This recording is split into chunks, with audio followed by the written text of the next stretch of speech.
Ang mabuting balita ng Panginoon ayon kay San Juan. Kinabukasan, nakita ni Juan si Jesus na lumalapit sa kanya. Sinabi niya, "Ito ang kordero ng Diyos. Ito ang nag-aalis ng mga kasalanan ng sanlibutan. Siya ang tinutukoy ko nang sabihin kong dumarating na kasunod ko ang isang higit sa akin, sapagkat siya na bago pa ako ipanganak. Hindi ko rin siya lubos na nakikilala noon, bagamat ako'y naparitong nagbibinyag sa tubig upang ipakilala siya sa Israel." Ito ang patotoo ni Juan. Nakita ko ang Espiritong bumababa buhat sa langit, gaya ng isang kalapati, at nanatili sa kanya. Hindi ko nga siya lubos na nakikilala noon. Ngunit ang nagsugo sa akin upang magbinyag sa tubig, ang nagsabi sa akin, "Makikita mo ang Espiritu na bababa at mananatili sa isang tao. Siya ang magbibinyag sa pamamagitan ng Espiritu Santo."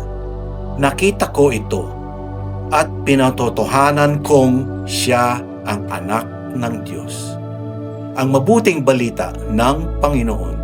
Pinupuri ka namin, Panginoong Hesukristo. Ito ang kordero ng Diyos. Ito ang nag-aalis ng mga kasalanan ng sanlibutan. Ayon sa kasabihang Latin na nomen est omen, ang kahihinatnan ng isang tao ay nasa kanyang pangalan.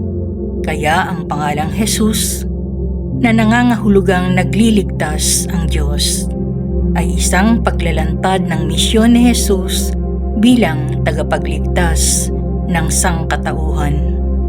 Tulad ng sinumang tao, binigyan ng pangalan ang anak ng Diyos, ngunit sa wakas ng kanyang gawaing pagliligtas, ang pangalang ito ay itinampok sa ikaluluwalhati ng Diyos.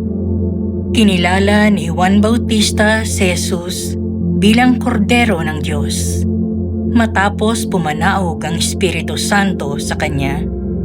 Iniligtas ni Jesus ang kanyang bayan sa pamamagitan ng pagiging maamong tupang mag-aalay ng buhay bilang handog na kalugod-lugod sa Ama. Dahil sa kanyang ganap na pag-alay ng sarili sa krus, naniniwala tayong walang kaligtasan liban sa pangalan ni Jesus. Mabibigyang galang natin ang pangalan ni Jesus sa pamamagitan ng pakikipag-isa sa kapangyarihan ng Espiritu Santo upang mapagpatuloy ang gawaing pagliligtas ng Panginoon sa ating buhay. Paano ko mapapapurihan ang pangalan ng Panginoong Hesus ngayon?